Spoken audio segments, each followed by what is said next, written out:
am Shira Lander. I am the Director of Jewish Studies. There are pamphlets about the Jewish Studies program here at SMU, which is now in its 5th year.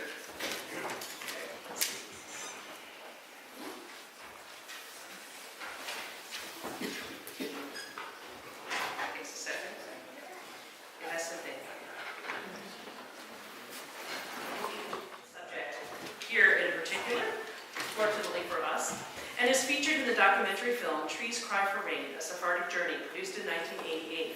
In 1999, she founded Ladino-speaking, did I say that right? Yes. A Ladino correspondence group on the internet, which now has over 1,600 members from 43 countries.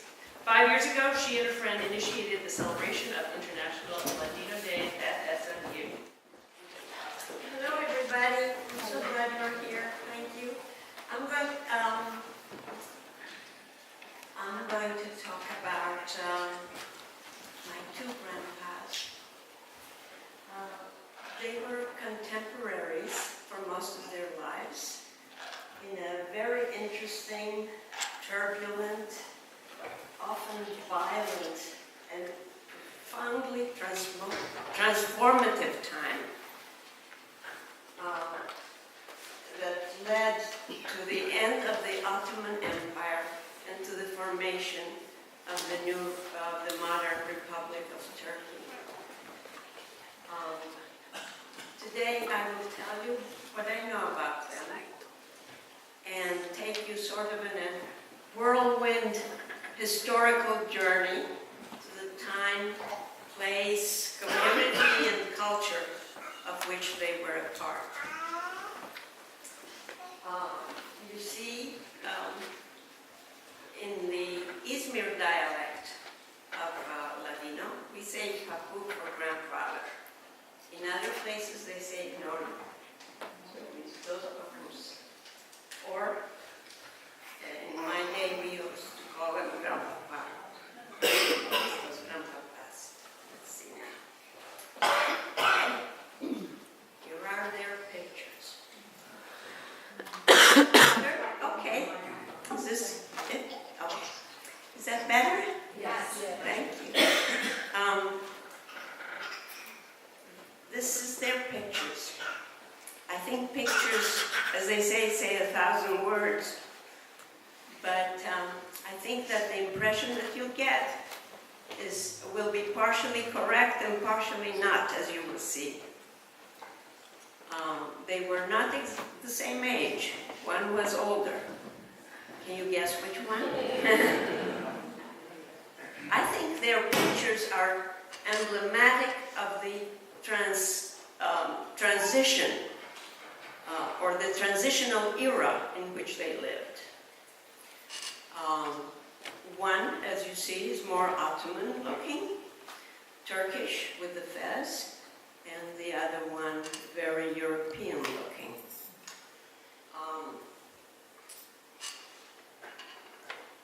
The one with the long robe, the jubbeh as we say, is my paternal grandfather. He dressed the Turkish way his whole life.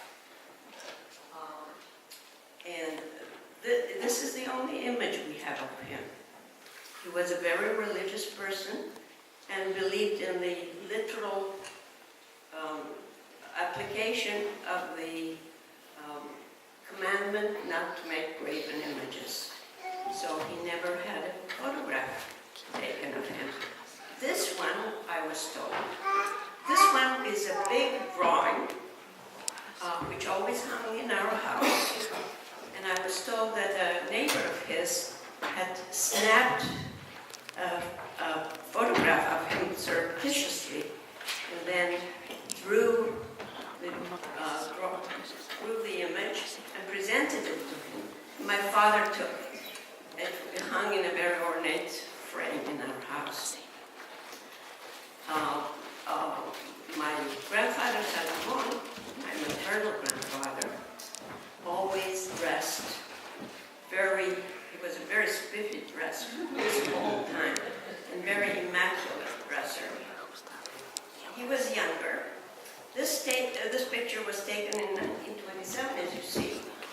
However, we can go,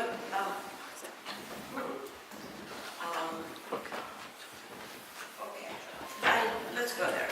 This is a map just to show you the location of Izmir. This is where we lived. This is where I'm from. The old name of the city was Smyrna. It's the Greek name. And you can see the location. This map is actually a 1922 map showing the loss of territories to Greece. And you will hear more about where it is. As you can see, it's a bay. And let's see if I can do this. This island here is Rhodes. And we're just across the sea, the Aegean Sea from Greece. That's this actually, right here. Let me show you. Sorry. This area is the newer area of settlement at the time new, where we all lived. And here you see the old Jewish cemetery. Now, my paternal grandfather lived elsewhere, but my maternal grandfather lived along the quay up here. And so did we.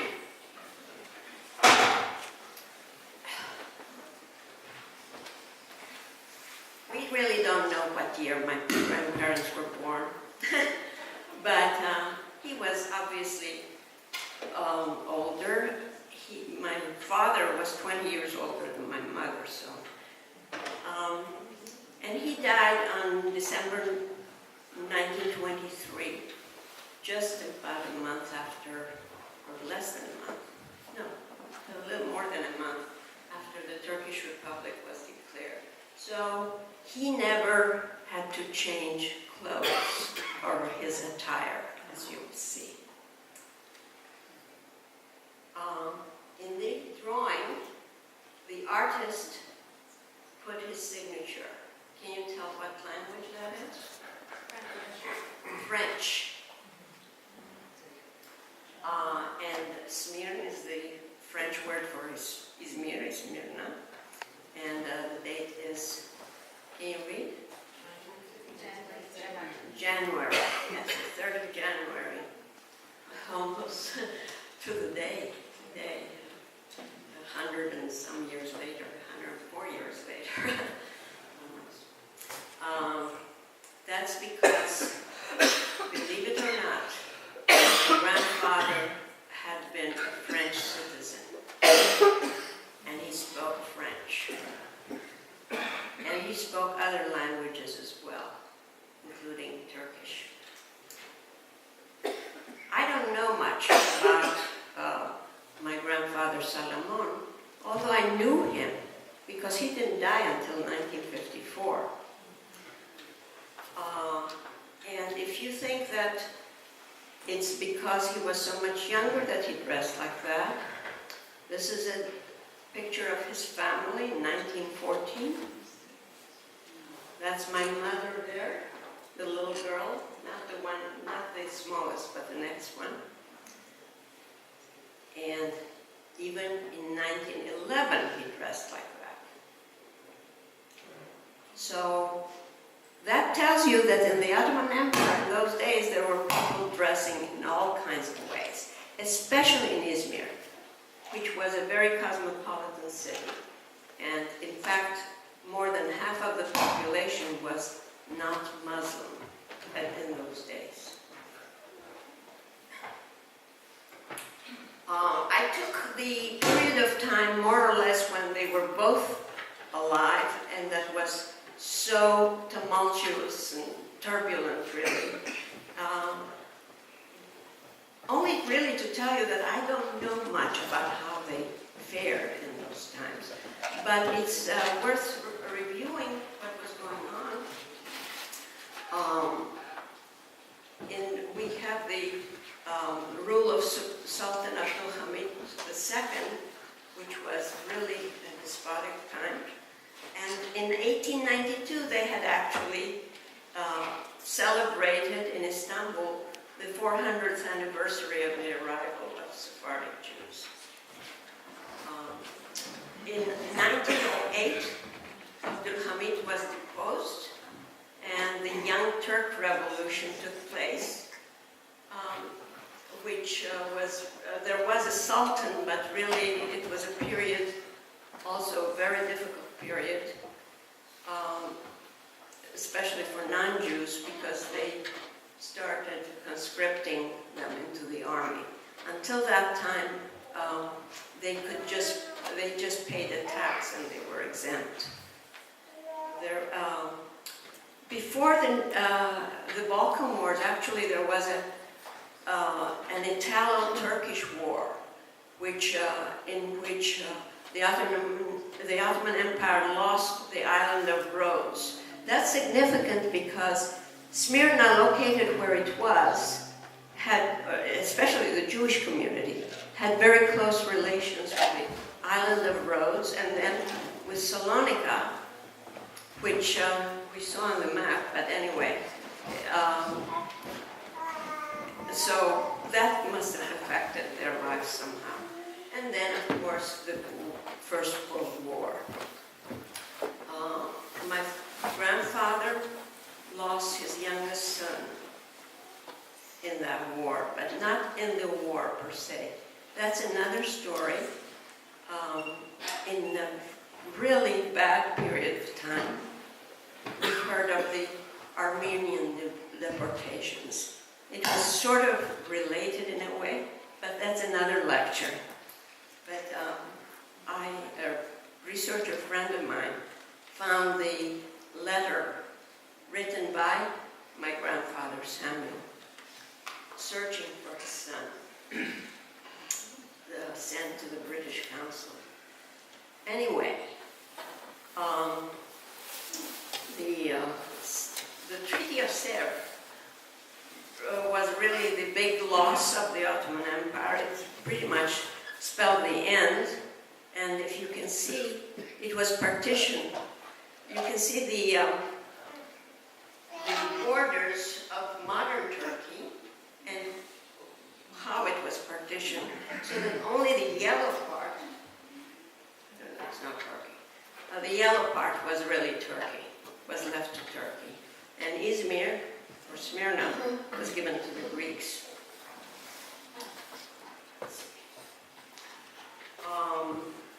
The Greek army invaded the city and went on to occupy much of the western part of Turkey. And the war lasted until the 9th of September 1922. The Turks came back and regained Izmir. And after that, there was, a few days after that, a terrible, one of the worst urban fires in world history. You can look it up. You can see a picture of the city on fire and some of the remains. This is a picture of the quay of Izmir with all the Greeks having to leave.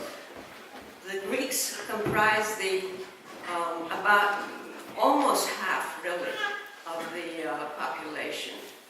They were the largest group that lived in Izmir. And here they are desperately looking for a way to flee. And this is before the fire, more or less the same place. Finally, there was a Treaty of Lausanne at the end of the Turkish War of Independence, with Mustafa Kemal being the president. And the caliphate, you know what the caliphate is, the caliph, the sultans used to be also the religious leaders, Islamic leaders. That was abolished. And my grandfather died shortly after. Now, I'm not going to talk much about the period, the Republican period.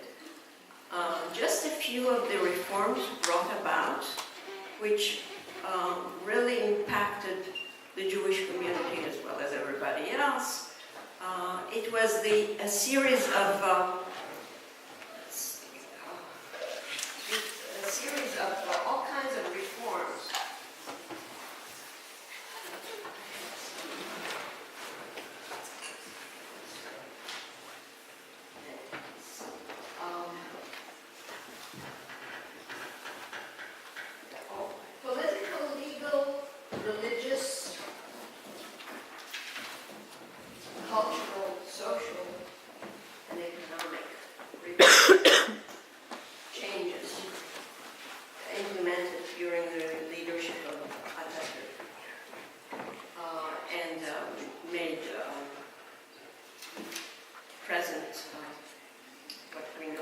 is the Republic of Turkey.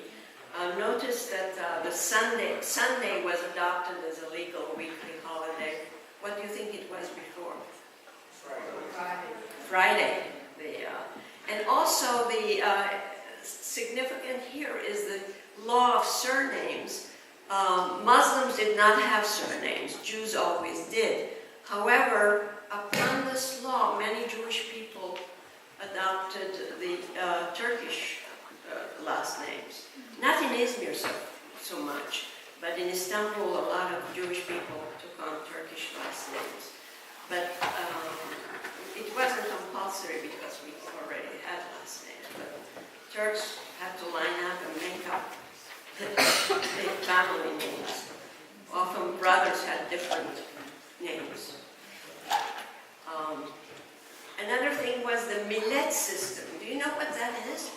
In the Ottoman Empire, because it was so vast and it was mostly non-Muslim, each ethnic group had semi-autonomy. This was called the millet or nation system. So, like the Jews had their own courts and schools and hospitals, and courts especially, you didn't have to go to the Turkish court. That's what's called the millet system. That's in fact how Ladino survived all these years. People like to say that it was because of the Jews' nostalgia for Spain. But the fact is that it was the language of the Jews. Each ethnic group was free to have a national language.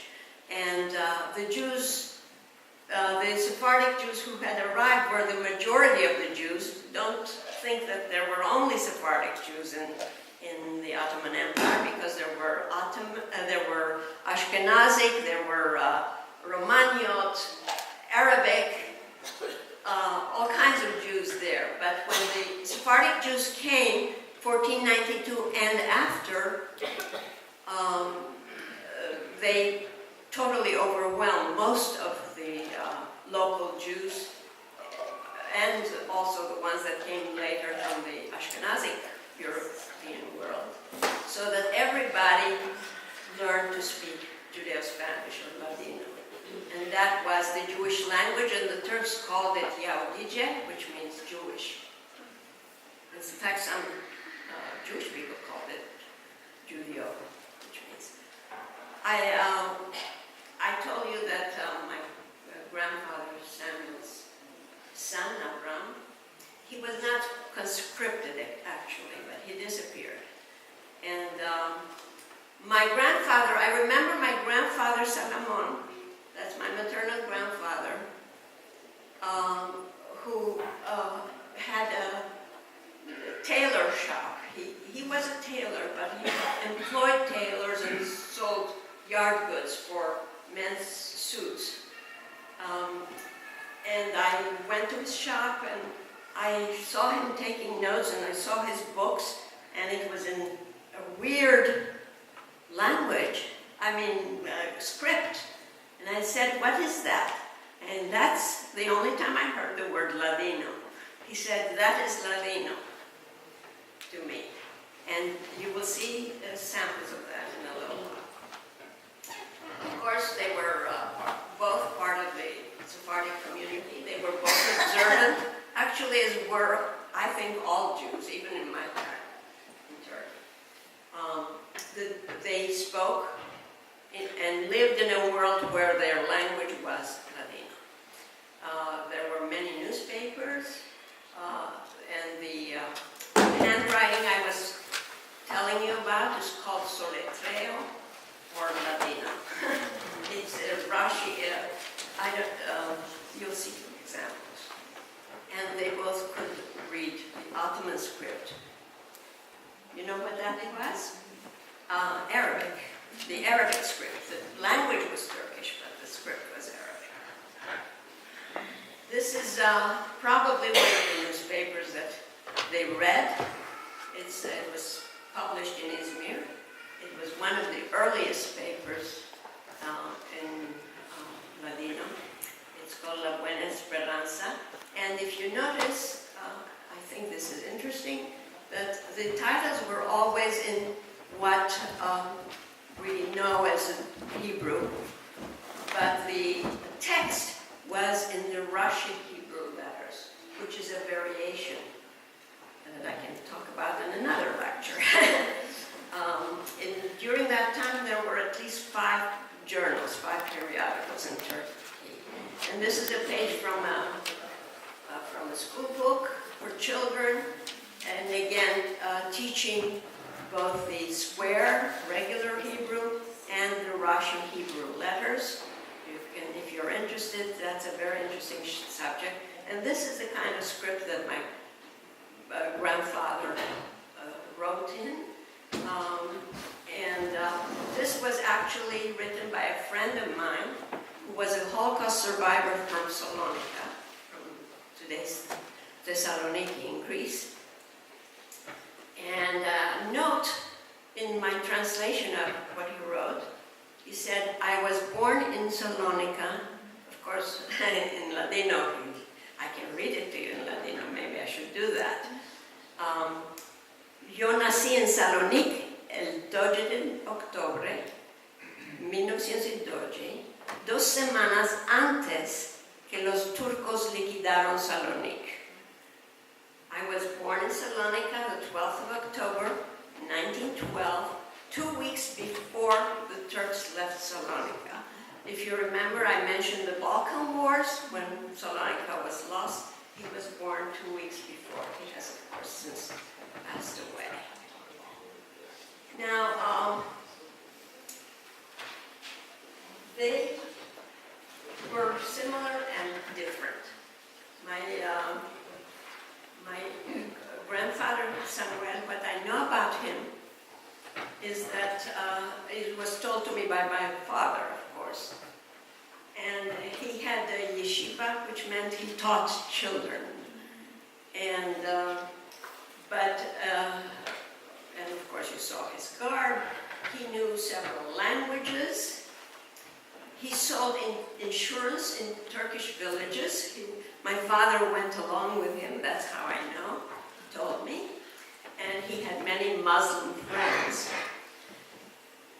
He was a French citizen because his grandparents had come from Bayonne in 1815. And how he adapted so quickly and really embraced the Ottoman lifestyle, to me is amazing. He had 6 children, and his wife died young, and one of my aunts had to stay home and take care of the children. My grandfather Salomon, whom I knew and loved actually, but I realized as I was preparing for this that I knew very little about him. All I know is that he always looked elegant, and he wrote, like I said, in the Rashi script. I don't think he ever learned the Latin alphabet. So he had a very hard time because he was an avid reader before, and when the alphabet reform happened in Turkey, to this basically Latin alphabet, all of a sudden there were no more newspapers or just his old books to read. Maybe he learned the Latin alphabet a little bit, but not enough to really read it. Suddenly he became illiterate. He lived for 3 decades in the Turkish Republic, but in my view, he remained basically Ottoman, whereas my Amado grandfather, I think, would have adapted very well had he lived on. Oh, he changed his name from Al-Granati, which means hailing from Granada in Spain, to Al-Granti because he had airs of being a la grande, as we say, more high class. Here is a wedding, and you see, I'm the little girl there, the flower girl. This is my youngest aunt's wedding. behind me is my grandfather, and pretty much like I remember him. The rest, he eventually got a stroke.